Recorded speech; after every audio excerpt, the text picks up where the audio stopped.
Hey guys, Myles here. It's another Sunday, so here's another video about competition shooting. Just finished a force on force class, and part of the discussion in force on force was getting your gun out quickly and taking that shot with an acceptable sight picture. And I think it's important to mention that because I just competed in a competition recently and was really not following those rules, looking for an acceptable sight picture. I was actually shooting beyond the capabilities of my vision, meaning I didn't have a good sight picture yet. I didn't see what I needed to see, and I was breaking a shot before that. So I was missing. I wasn't getting the most precise shots that I wanted. And this aligns with real life scenarios, like force and force scenarios, in the sense that you want to put that gun up, but also you're looking for some visual confirmation that your sights, your red dot, whatever it is on your target. You don't want to just shoot blindly, right, and miss your target. So what I wanted to do today was just talk about one of the things that I'm also using based on this competition, and something that you'll use on force and force, where you're going to be staying target focused, but you're looking for your front sight confirmation, or at least a flash image of it. And one way, a progression to improve, is to literally pick a target, and as you are presenting, you're looking at the target and you're waiting for your sights or your red dot to superimpose or kind of impede your vision. Okay, it's going to get in the way, so to speak. And once it is and it's acceptable on that target, then break the shot. But you have to have the patience to actually wait for that. Particularly for iron sights, you have to also have good form in the sense that both your front sight and your rear sight are going to be lined up. You're not just worried about the front sight, you have to worry about the alignment, right? With a red dot, you don't have to worry about that. You just, when the red dot's there, you take the shot. But what we're trying to do here in competition shooting is not wait for it to be perfect and steady, where it's not moving, your front sight or your red dot. You're just looking at your target, and once it's acceptable, then you break the shot. And then little by little, you would decrease the size of the target over time so that you're now held to a higher standard. So the idea of today's video is rather simple. It is just having the discipline to wait for that. What happens in force and force with a lot of students is they bring the gun up, and honestly, they don't even look at their sights. They lose this track of their sights. And we're not even looking for a crystal clear front sight. We're looking just for even a flash image, just a little bit of confirmation. Particularly at close distances, you don't need a crystal clear sight picture, okay, or a crystal clear front sight or a crystal clear red dot. You can see a streak.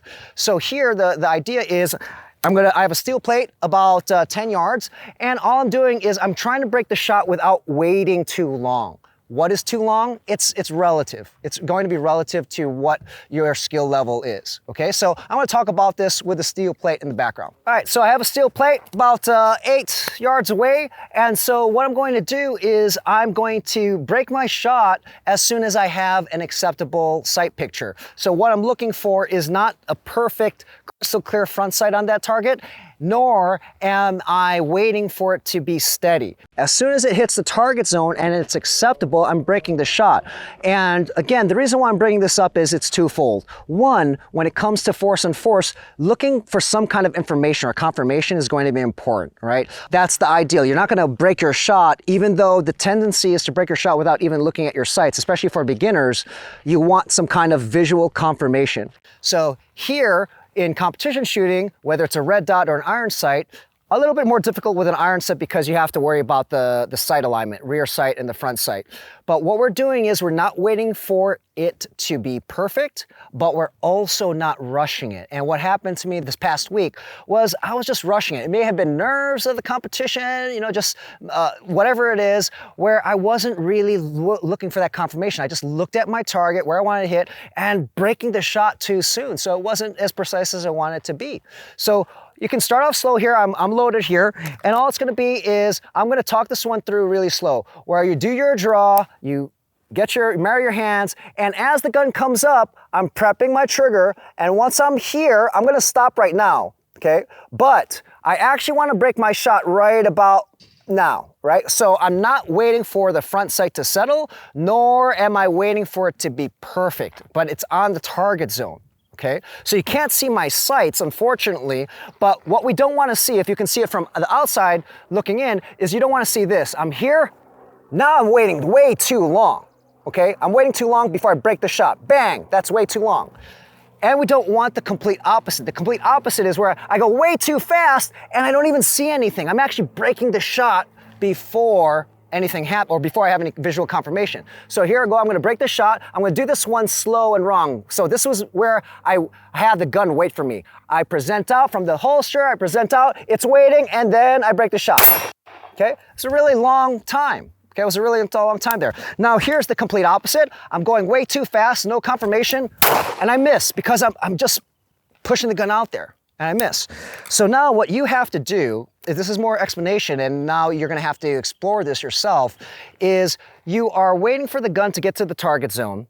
You are looking for an acceptable sight picture. Start off with a bigger steel plate or a target, and as you progress, then decrease the size, all right?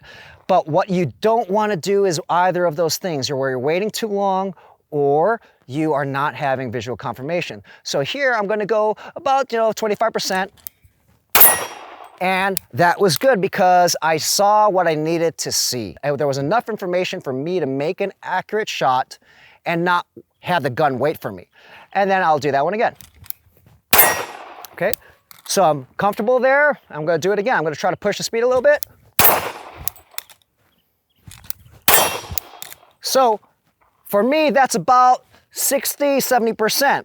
So at this point, I could speed it up, or if you're consistently hitting that and you're going 95% to 100% always hitting it, now imagine a smaller target here. I'm gonna actually shoot the head plate there. It's actually pretty small from 8 yards, so we'll see if I hit it. I'm gonna try to keep the speed.